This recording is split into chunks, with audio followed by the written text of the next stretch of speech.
बहुत समय पहले की बात है। एक गांव में नंदन नाम का व्यक्ति रहता था, जो बहुत ही सरल और अच्छा इंसान था। नंदन का दिल बहुत ही बड़ा था और वो हमेशा दूसरों की मदद करने को तैयार रहता था। गांव के लोग उसे बहुत ही मानते थे, लेकिन नंदन के पास कोई संपत्ति या धन नहीं था। वह केवल अपने मेहनत के पैसों से अपनी जिंदगी बसर करता था। नंदन का सपना था कि वह हमेशा अच्छे कर्म करे, ताकि वह अपने जीवन को सार्थक बना सके।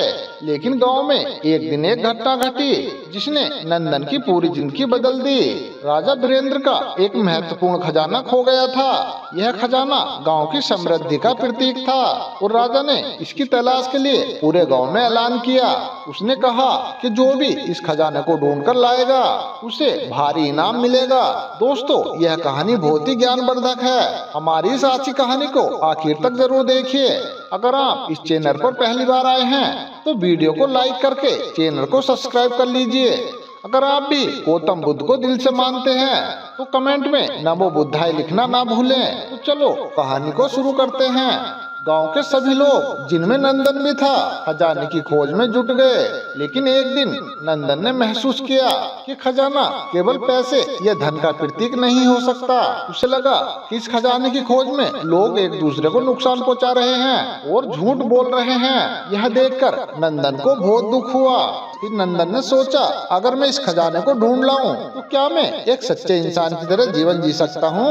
उसके मन में यह सवाल था कि क्या अच्छे कर्म बेकार जाते हैं। उसे यह विश्वास था कि भगवान हमेशा अच्छे कर्म करने वालों का साथ देते हैं। लेकिन क्या सच में ऐसा होता है? नंदन ने तय किया कि वह खजाने को नहीं खोजेगा, बल्कि इस रास्ते पर अपनी सच्चाई और अच्छे कर्मों का पालन करेगा। उसने अपने गांव के लोगों की मदद करने का निर्णय लिया, जिनकी जिंदगी खजाने की खोज में बर्बाद हो रही थी। नंदन ने गरीब को खाना खिलाया, बीमारों का इलाज कराया और बच्चों को शिक्षा देने का काम किया। धीरे धीरे समय बीतता गया, लेकिन खजाने की खोज फिर भी जारी रही। लेकिन अचानक नंदन को गांव के बाहर एक बौद्ध भिक्षु मिले। उस संत ने नंदन से पूछा, अरे बेटा, तुम यहाँ क्या कर रहे हो? तुम्हारे पास तो कोई खजाना नहीं है, फिर भी तुम इतनी शांति और संतुष्टि से क्यों जी रहे हो?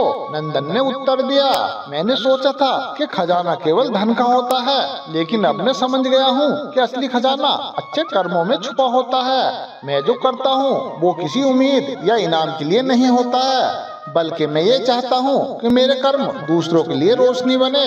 वह भिक्षु मुस्कुराए और बोले, अरे बेटा, तुम्हारी ये सोच सही है, लेकिन सच्चे और अच्छे कर्मों का फल हमेशा मिलता है। एक दिन तुम ये जानोगे कि तुम्हारी अच्छाई ने तुम्हें वो सब दिया है जो तुमने चाहा था। नंदन ने भिक्षु की बातों को अपने दिल में बसाया और वह फिर से अपने काम में लग गया। लेकिन कुछ दिनों बाद एक और अजीब घटना घटी। गांव में एक आदमी, राजा वीरेंद्र का मंत्री, अचानक बहुत बीमार हो गया।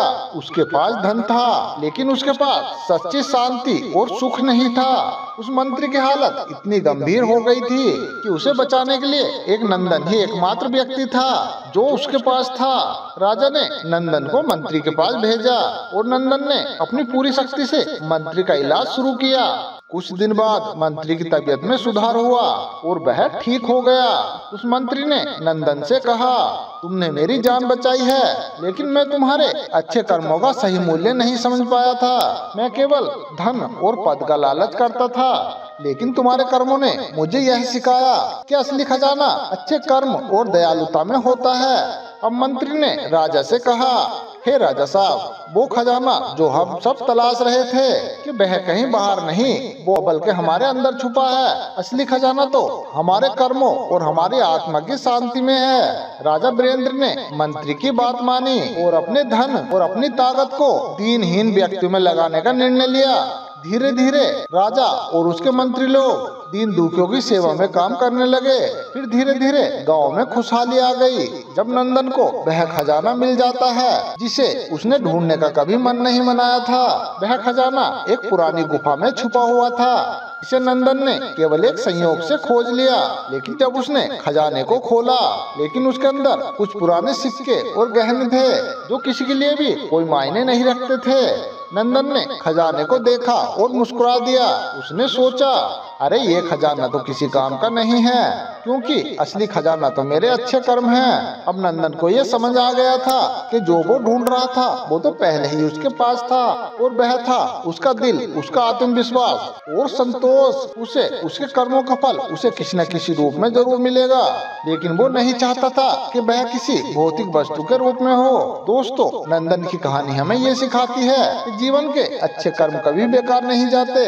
अगर हम किसी का भला करने का सोचते हैं और ईश्वर पर विश्वास रखते हैं तो जीवन में सकारात्मक परिवर्तन होते हैं। असली खजाना धन नहीं, बल्कि हमारे अच्छे कर्मों और हमारी सच्चाई में है।